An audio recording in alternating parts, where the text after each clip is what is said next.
I always love when our coaches just sit down with us before, maybe the day before a meet or at the end of practice on any given day, and they just have this, lots of times they'll have a great conversation with us about how, we need to go home and do our homework and stay focused and just keep balance. But that's one of Ram's big themes is balance. Welcome to a Run On Culture podcast, featuring local runners and coaches helping us define a culture of success.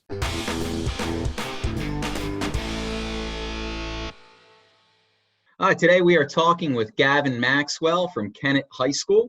Gavin finished 28th at the PIAA Cross Country State Championship and won the Nike Regional Open Division. Gavin lives a purpose-driven life as a devout member of the Church of Latter-day Saints. His career at Kennett comes on the heels of his older brother, who is also a successful athlete and someone that has been a tremendous role model in running and in life for Gavin. All right, well, Gavin, how are you doing today? Good. Thank you so much for having me, Coach Burns, and thank you for those kind words. And I can say that I'm very honored to be here and to be here with you. And the great coach that you are is inspiring. Thank you. Well, I'm really excited to have you on. You were one of the first athletes that I pinned that I wanted to get onto the podcast because I think that you have a very interesting story to tell. You have a lot of special moments, I think, throughout the last couple of years in running on the Pennsylvania scene. And why do you think people should be rooting for Gavin Maxwell? So next year, when we finally get to return to running and we are, either on the grass at Lehigh and looking at that district championship meet, or maybe it's on the track in next spring, why should people be cheering for you and why should they care about how you do at that meet? That's an interesting question and kind of opens my perspective a little bit. How we're all together in this effort to be better and to improve upon ourselves, not only in athletics but in every aspect of life. When it really comes down to it, that's what it's all about. And in terms of cross country, we're all going out there and doing our best to train and to show up at the big meets. And so in a sense, we're all one big team. And this all the competitions and the meets is really just a matter of helping each other to run faster and to compete against ourselves in a sense too. So I know everyone's put in a lot of miles, and by the time they're a senior, if they've been running their whole high school career. So I'd love to have a great senior season, and I know that I'll be rooting for all the other seniors too, for everyone to run their best time and just do great. So thank you. You're always the gracious, athlete. You're always, every time I think that I talk to you, what stands out is that you are you really live with a great amount of gratitude in your life, and you constantly seek out ways to see good in other people, which is really something you don't often see at such a young age, and it's inspiring to see that. But let's really dive into you for just a minute here. I'm going to ask that. I want to go back into that question, and I want you to kind of be your own cheerleader here. What do you bring to the table, Gavin? What do you do that people should cheer for you? Well, thank you so much. I don't know if I merit all of that, all those words, but I guess for me specifically, I've been working hard from as early as 7th grade. I think a lot of I've seen a lot of runners kind of come up and maybe wear off a little bit through the years. And I guess, it's always interesting to see, who's out there and what each season's going to look like in terms of, who's running up at the front. And I guess, I've always been just trying to get there, get up with the, with the big boys. So I guess if you're going to root for your team, and you're rooting for your competitors as well to push your team. So, I guess you could root for me to help push your guys.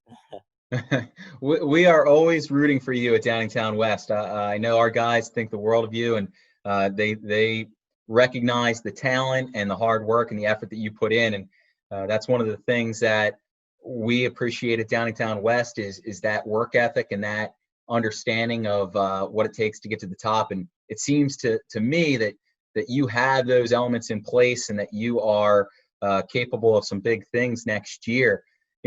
Finishing 28th in the state of Pennsylvania is no slouch job there. It's never easy. You finished 9th in the district. District 1 is always a powerhouse district in Pennsylvania too. Do you think, you alluded to the big dogs. Are you going into your senior year now? Are you one of the big dogs? I would hope to be. Certainly, I'm always inspired by your guys and by your leadership of taking runners that, I didn't always know about, but they pop up and then they beat me in races. And it's just inspiring to see how you guys just build yourselves up and work together, and you show up at the big races at state. I think you had 4 guys all beat me, and that was certainly humbling and inspiring to see. And with the senior class moving out and everyone moving up a year, I would certainly hope to do everything I can to finish strong and put in a good year. One of the things that again stands out to me as I think back to track and cross country is that level of gratitude that you seem to live your entire life with.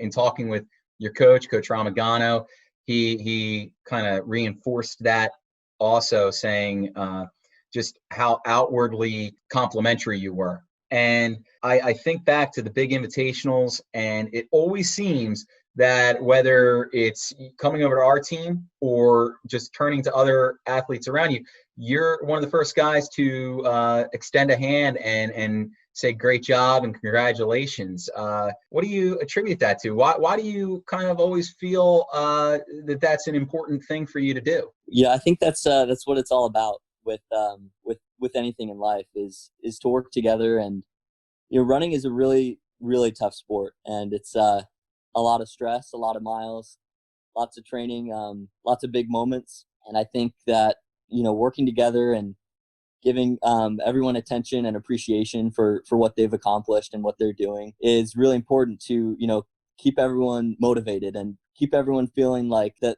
it's fulfilling. Whether or not they PR or have their best race, I think it's important to recognize the effort that they're putting in and what a tough sport it is. So I do think it's important to just work together and appreciate and recognize everyone and their accomplishments. Yeah, we have at Downingtown West, we do our recognitions every Monday, and so every Monday we take 15 to 20 minutes at the beginning of practice and just do recognitions, because we feel that shared sense of accomplishment that it creates across the team is so very important.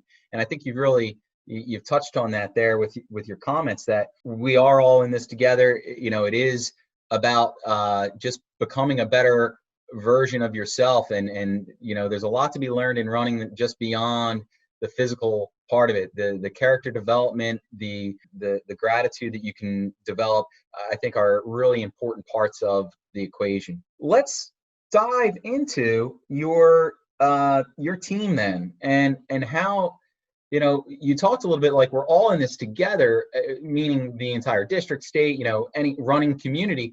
But then you have this great team at Kennett, and there's a group of sophomore boys that I know that you are, and this is your crew. This is your team, and you guys are in it together every day and doing the workouts and battling and getting better and improving. Tell us a little bit about these guys and how that dynamic works. Yeah, so we've got a great group of kind of a core group of sophomore boys. They're so much fun. They're always positive, always working hard, and we're just we're great friends, and we do everything together, not just running. We keep in touch. We've been keeping in touch during COVID-19, and whatever it is, we're always wanting to talk to each other and support each other in any aspect of life. So that's that's been a real blessing for me to have that group of friends that aren't just runners, but also my dear friends in every aspect of life. So yeah, so I think that's when I think of that group, that's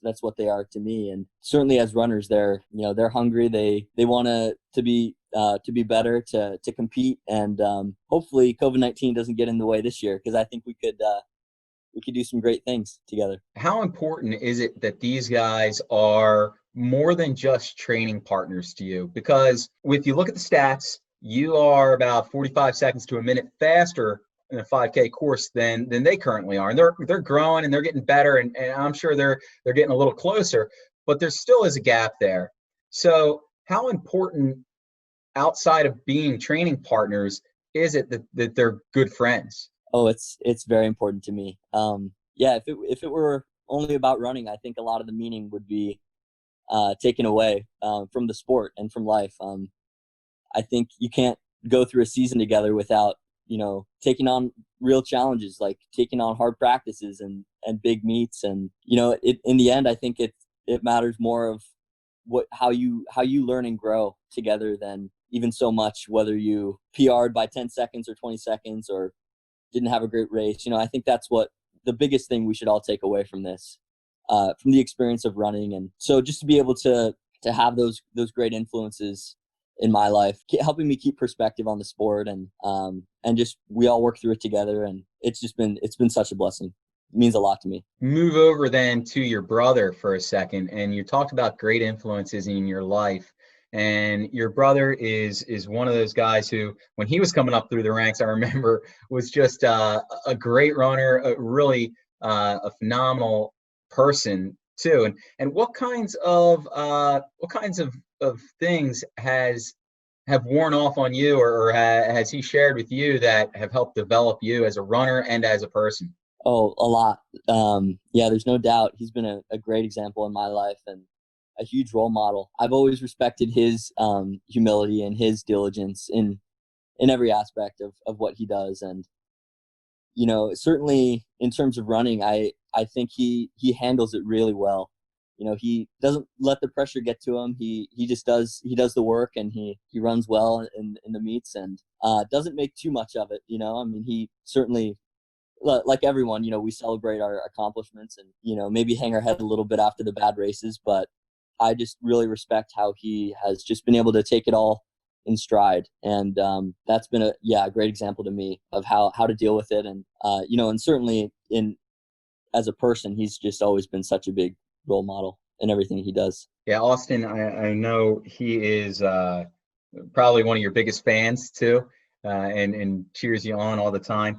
He is currently, where does he go to college now? So he's at Brigham Young University. Right. And and you're looking to follow in those footsteps also, correct? I am, yeah. Going out to BYU, probably knowing that you might not have an opportunity to run there, they being national champions, they have a really good squad. But there's still great running opportunities out there. And, do you see running as something that is going to be a lifelong journey for you? Yeah, I think it might look a little different in college. I think, BYU has always been my dream college of where I want to go. Certainly, faith is a big commitment for me and my family members. And we think, that's a great place for us to be able to have our faith strengthened and to live in a community where, we can live our faith well and easily, and great academic opportunities and social opportunities. And all my extended family lives out there. So, and I think the decision of where you go to college should be more than about running. And so, whether or not I'm able to actually compete on a cross country team at BYU, I think would be secondary to probably the more, for me, what might be even more important of, the faith and the social and other things and academic things, other priorities like that. So yeah, I definitely want to go to BYU and just throughout my life, continue to have fun with running and stay in shape, to be, physically healthy and strong. That's always a big priority too. So what role do you think, or what connection do you think that faith has in your running? Good question. I love the verse in the Bible, Isaiah 41:10, I believe. It says, they that wait upon the Lord shall renew their strength. They shall run and not be weary, and walk and not faint. So I think that's a great connection of why it's so important to, I guess, have faith and to glorify God through what we do on the course and on the track. I think everyone's talents are given them by God, but it's up to us to develop them. And certainly I wouldn't want to forsake one of the talents that I feel I've been given divinely. Yeah, very important tie there. as well. Do you feel that having such a strong faith and belief, that does that help you have a greater sense of belief in what you can do athletically? Yeah, and I think it's a great perspective to keep, and sometimes I'll admit I'm not perfect, and sometimes the focus can get shifted when I'm just like inundated with homework and meets, and of course it's always great to have that foundation of faith and what I believe most centrally on. And when I get busy and overwhelmed and stressed, it's really important to have that foundation of why we're doing everything, and what we're here to do on earth, and how I need to give all the glory to God through what I do. I know you sat in on the coaching clinic at Ruston High School that we had, and one of the talks that I had given was about living a value-driven life or purpose-driven life. And we talked about having core foundational values and knowing who you are. And it seems to me that you have a very good sense of your core values, and faith being probably at the center of that. What other core values do you think you entail? It's a good question. Faith kind of can branch out in a way to some of the other core values that it's important to have, that being a supportive influence to others on the team, and helping build everyone up.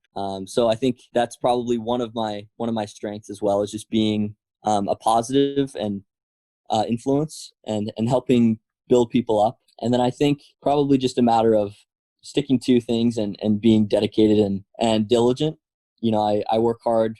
Even sometimes when I start to lose motivation, I usually have the ability to just kind of press through the challenges. And certainly with running, that's very important. You're going to have bad days, bad practices, bad meets, but you just need to keep pressing forward and remember why you do it. Give me one of these moments of resolve in running.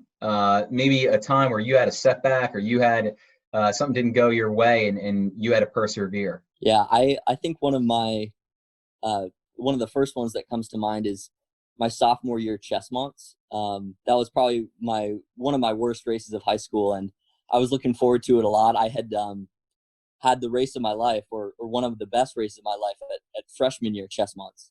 Finished I think 11th and second on the American side. So coming back junior year, I had a lot of aspirations to do really well, and then just really had a bad day. So that was really disappointing, but I was able to come back at districts with a gigantic PR, broke 16 minutes by 1 second, and I was just elated with that. And I think that's always been a good example of how we can, at least for me, that's just been a proof to me that, we're going to have good days and bad days, but we just have to keep our heads up and keep working, because you never know what's going to come. You can control what you can control, but certainly you just have to focus on the big themes and just keep your head up. The idea of the big themes and keeping your eye in the direction of the goal is one that we talk a lot about. Everything is process. Everything is you're working through, and the process is the goal. I'm sure you've heard that before. And the idea that, hey, you're going to have your ups and downs. Running is a roller coaster is something that we talk a lot about. And, if you look back at our guys and our girls, we had some bad races during this cross country season, but if we just kept working and good things happen. So that's an area I think that a lot of people need to kind of look at and keep in mind, is to just keep pushing forward and keep doing the right things. And, if you keep working hard, good things are going to come. Talk to me a little bit about what the mileage and workouts look like at Kennett Square. Give us maybe a typical week in cross country, and what does that look like? Yeah, so over the summer, our typical program would be meeting Monday, Wednesday, Friday, and sometimes Saturday as well. I think especially with the varsity boys, we started to meet Saturdays too. And, we'll put in, a good long warm-up, drills, a couple laps around the track. And I think, from what I've heard, it sounds like you guys might even do more like warm up and cool down miles. So that's certainly something I tried to do more last summer, even if it was a little bit more independently, but just to keep the focus on, as a team, we would focus on the intervals, and we do some longer, 4Ks, and then we do some, thousands and 1200s. And then usually on my own Tuesday, Thursdays, and Saturdays, I would just try to get some longer miles in, like, probably at least 8. Started to put in a few more runs at like 12, I think a couple times even 13. Some of my highest mileage weeks were really not even more than probably 65 miles. So certainly we're not a very high mileage program. I guess I don't know for sure exactly whether that's been something that's helped us or maybe we could work on. But yeah, that's definitely what we do, especially in the summer. And in terms of the school year, it's pretty similar. We're not putting in tons of miles, but we're focusing on, the speed. And your coach Ramagano is a great friend of mine. He is one of the best coaches in the league. Some of the things that he's doing, especially during this COVID-19 crisis, were above and beyond, I think, what a lot of runners or coaches or people would expect. I know that you guys were doing some Zoom meetings, and he was having a whole structure in place for you, even though the season was kind of lost. What are your thoughts on Coach Ramagano? Oh yeah, he's been an incredible coach. He's always, and I think I was listening to his Zoom meeting, and one of the things he said about himself is that he's a great listener, and I just can't tell you how true that really is. He is just always there to support you, to listen to your concerns, and to just discuss things, as whether it's running or anything in life. He's just always there for us. And that's a huge part of why he's such an incredible coach, is just that culture of, that we're there for each other in running and in life, and just helping us and supporting us and challenging us in workouts and in meets. He's wonderful. Yeah, that idea of, hey, we're there for each other is a big one in developing a positive culture. If we look at the 3 parts of culture that are in essential, it's a sense of belonging and safety. We look into the shared purpose, which we'll get into later. And that sense of, hey, we're in this together. We have this vulnerability for each other because we need each other is really essential. And I agree with you. In all of my conversations with Coach Ramagano, he has that part of it nailed. He is really, really good at that. And I think that so many kids are growing and learning and becoming great adults because of the work that he's doing. All right, so now I want to take you into a few of your race efforts. And I want to first start out with one that Coach Ramagano suggested we look into, actually, and that is the district's 1,600-meter race last outdoor track season, and the district final. Do you remember that race? I do, yeah, very vividly. I want you to go ahead and walk us through the race as it is playing out. So this was a pretty boxy start. It was lots of jostling, not a lot of. I really should have gotten out more, but once we get around the bend, it starts to really crowd up. We start to really slow down. And I start thinking, oh no, this pace is too slow, and I'm in the middle of a gigantic pack with no way out. I'm the smallest guy, the sophomore in the crowd of seniors and veterans. So this was. Let's pause there for just a minute and talk about who are some of the veterans in this race. Who are some of the big names that might have been intimidating? Yeah, so I wasn't perfectly familiar with all of the Delco guys, but certainly we had Jonah Hoey and Josh Lewin, who I knew exactly what they were doing at this point. They were just going to, sit out, keep the pace as slow as they could until the 4th lap, and just bring the hammer down the last 300 meters. I knew that would be an issue if this pace was going to continue. So at this point, I'm just thinking, what can I do to get out of this pack? And unfortunately, it was just so. That's 3 wide at this point, 4 wide. So you're tucked in there behind Isaac Valderrabano, and there you are. You're going through the 400 here. Yeah, was it like 70 or something? Like, it was really slow. So let's fast forward in the race to this next lap, because I think that's when things start to develop here. Yeah, so I clearly really was struggling to get out, just being the smallest guy. I would try to take the holes, but felt like I was getting pushed back in sometimes by guys coming up the side. So the 3rd lap, I just decided to, do everything I could to kind of pick up the pace. So I think I kind of moved up towards the front and started to try to stimulate the pace a little bit, get us moving. And definitely everybody followed. Yeah, so I think I'm up there and tucked in next to Jonah, right behind Ethan. So yeah, I definitely wanted to start pushing the pace. I think my third lap was like a 65. So I really started to pick up the pace, at least from what it had been, but still was struggling to really break out. I think I was running, in lane 2 there. So here you are, and we're heading into 500 meters. You're in a great position. What's going through your mind there, or how are you feeling? Are you scared? Are you confident? Are you definitely a lot of those latter things that you mentioned. This is my first district final. I'm the smallest guy in the group, the youngest guy in the group. Actually, there were 2 other sophomores, Ethan and Diego, but certainly I knew that these guys all had a lot of speed. Sean Garrett, Josh Lewin, Aiden Tomov, Jonah Hoyt.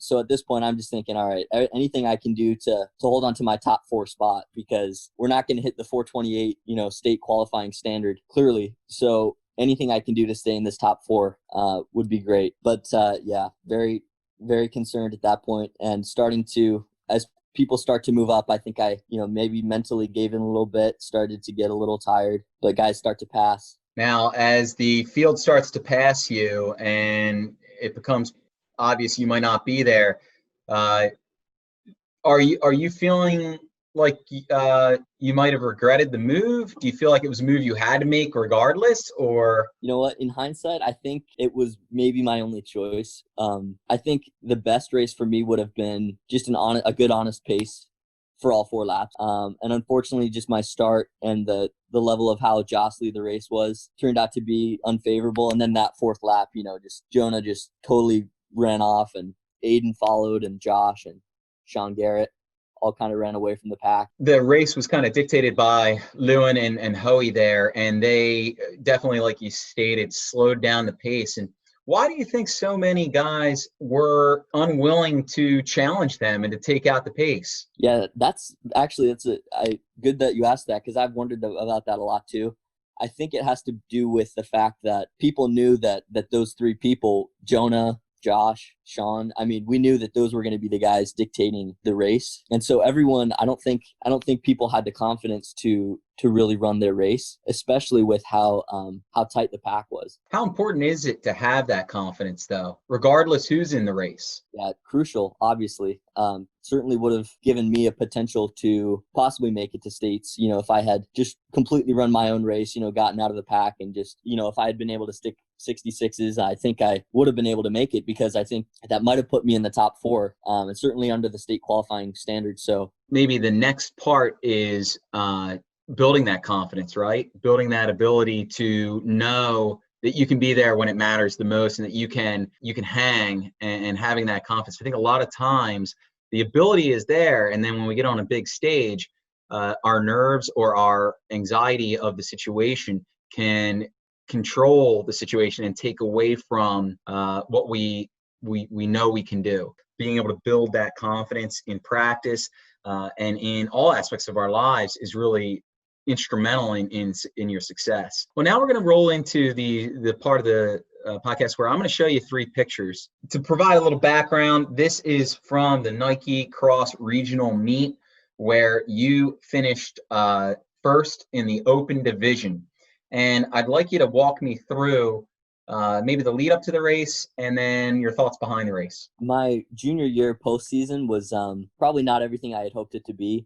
Starting as soon as Chestmonts, wasn't really able to pull through. I think I had a great little stretch there between Carlisle and the Henderson 2 mile. Those were probably 2 of my best performances of the season. Right end of September, early October. Moving into late October, and even into states, I think I never really hit my goals. I definitely wanted to PR a lot more than just 7 seconds from my previous season at districts. And even at the state meet, I don't think I quite made my goal to medal and to really stand out. So I think in the postseason, it was all about, I just decided to kind of support the team, be with the guys, and just have fun with it. And I just felt so blessed that the opportunity at NXR was able to come for me to find. I think that was my first race that I had won the entire year. actually, which was, I guess, a little surprising because I had won at least one race in every previous season. But we had been continually going up against Oxford, who has Bruce Trimmer, and we're going up against Unionville, and so it was nice to finally break the tape and just have fun with it. Again, going back to this concept of gratitude and some of the ways that I think you set yourself apart in your post race interview with at the finish line, you give a nod almost immediately to Gavin Brophy from Henderson, and you state how great of a race he had.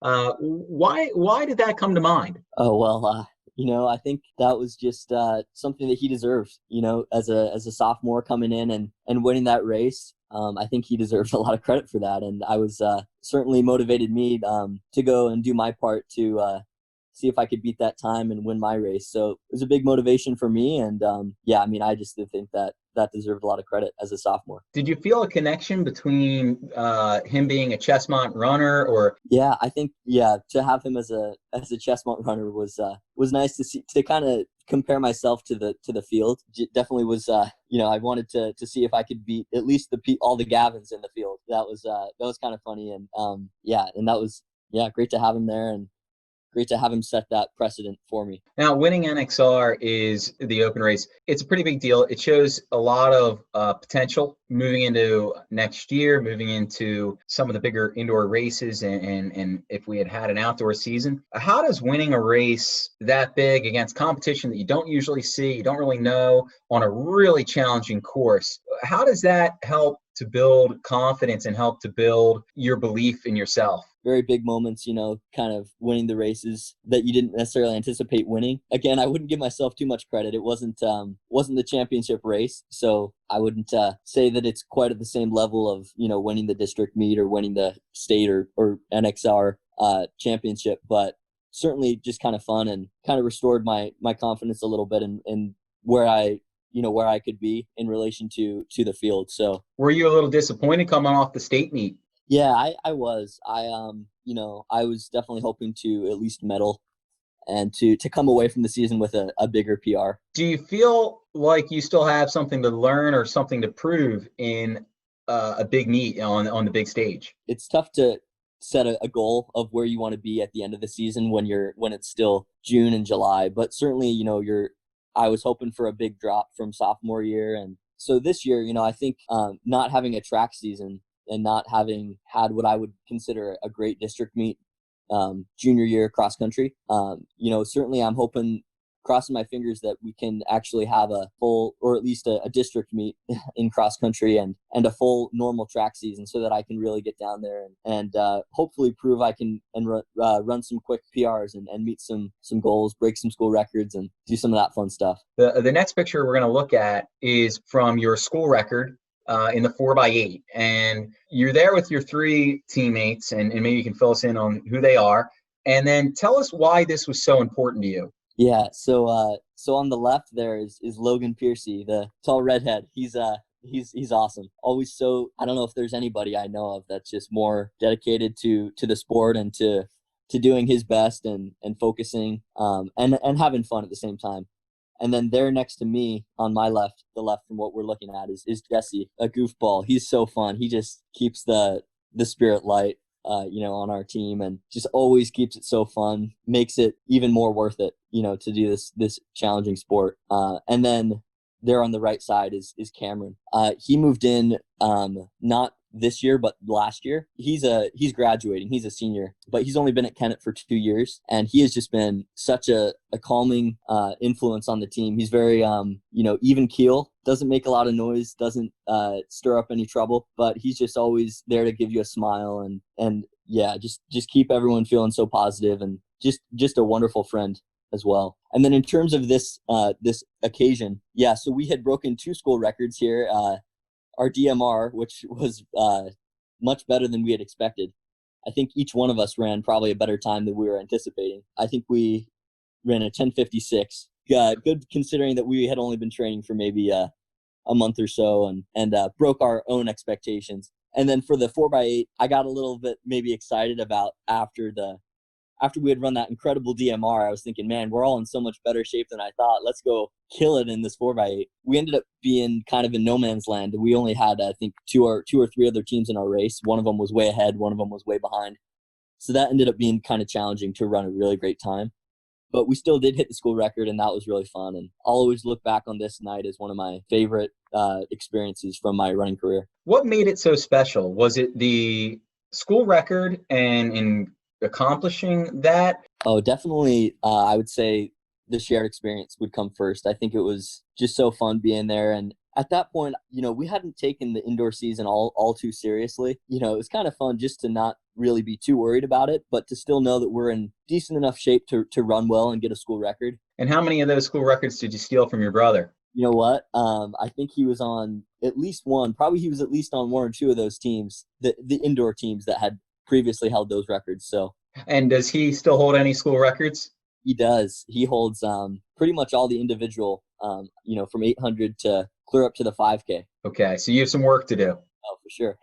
Our last picture you might find it is an interesting one. This is from Coach's Clinic at Ruston. It's at lunchtime, and I couldn't find exactly the picture I wanted to find, but this is a pretty good one of you and the guys. And this is before you brought out the cake for Coach Ramagano, because I think that's a great illustration of the character at Kennett and that interconnectedness between you and your coach. Yeah, so you know what? I can't actually take any credit for the birthday cake. That was our incredible teammate, on the girls' side. I actually admit to not knowing exactly who that was. I think it was probably Sophie, Gina, maybe Elise. But that was just so fun. I just loved that they were tuned in with that culture enough to be able to know Ram's birthday and to be, to bring that cake for him. So that was just so fun to be able to come in and embarrass him singing happy birthday in front of everybody. And so, yeah, that was a great time, and certainly speaks to the culture we do have, even if one of the big kind of pillars of culture that I like to think about is that sense of belonging, inclusiveness that a group of people can create to where everyone feels important and feels necessary. You look at this this celebration here with Coach Ramagano's birthday, and you talk about how a group is able to identify and share in something that is important in someone's life. Talk to me more then about how does Kennett create a sense of belonging? How do you guys bring people in and make them feel important? It's a great question. It certainly is a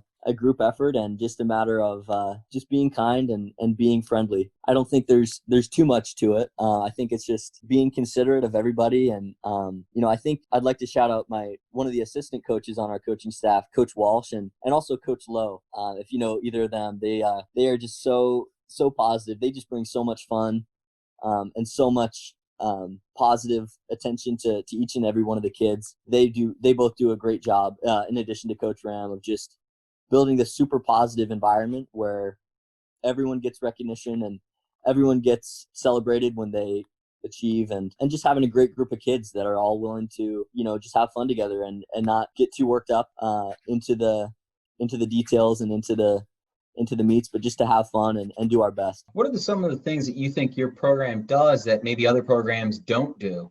I always love when our coaches just sit down with us before, maybe the day before a meet or at the end of practice on any given day, and they just have this, lots of times they'll have a great conversation with us about how, we need to go home and do our homework and stay focused and just keep balance.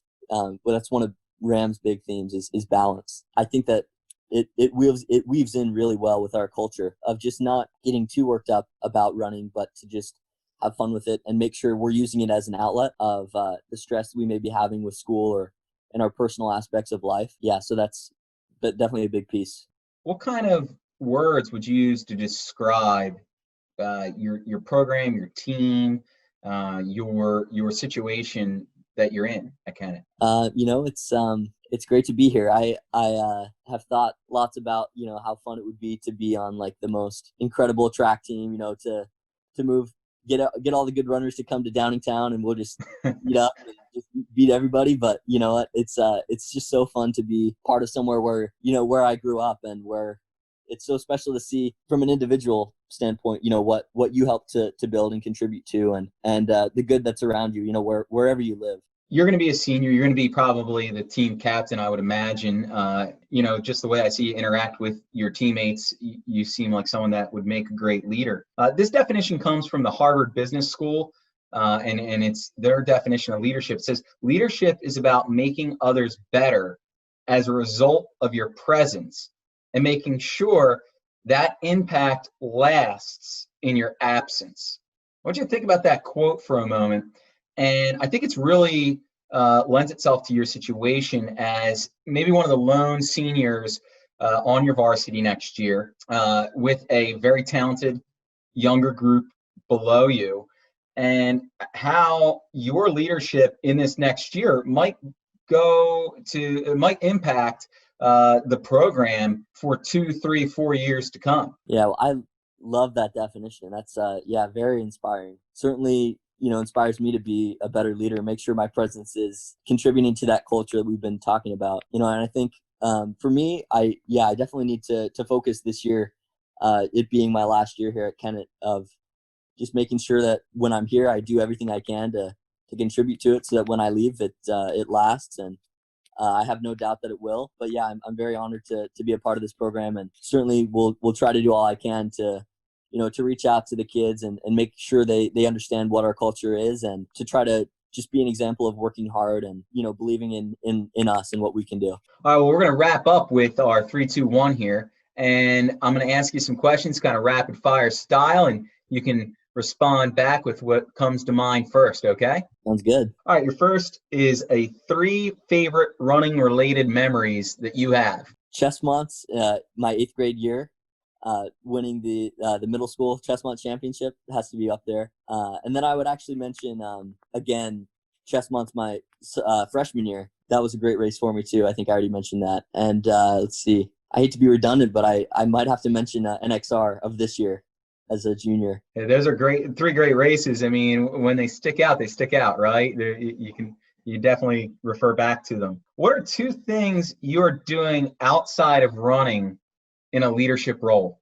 So I'm at my school, I'm one of the leaders of our humanitarian club. One of the main events that we do is a mini-thon. So we raise money for the 4 Diamonds organization, which financially supports kids that have, or families that have kids with cancer. So we do a lot to help raise money for them. This year we raised over $50,000 as a school and a community.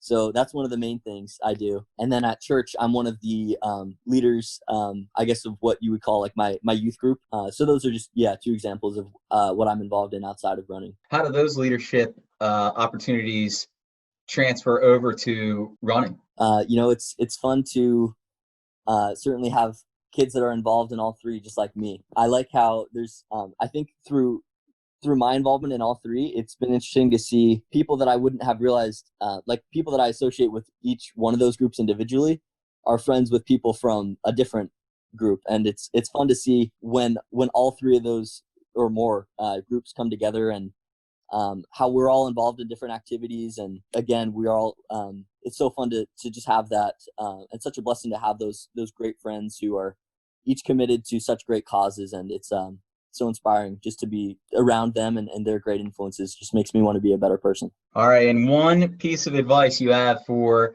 these rising junior boys that you are going to be at the helm of in the fall? Believe in yourselves and have fun. I think it really comes down to that. It really does. It really does. Okay. So Gavin, I want to thank you so much for coming on the podcast today. It was a lot of fun talking with you. You obviously have the right frame of mind and a clear direction in what you want to accomplish, which is exciting to see. You know what? That sounds great. Thank you so much for having me, Coach Burns. It was an honor. Thank you for listening to A Run on Culture. If you're interested in being a guest, please email scott.burns.run@gmail.com.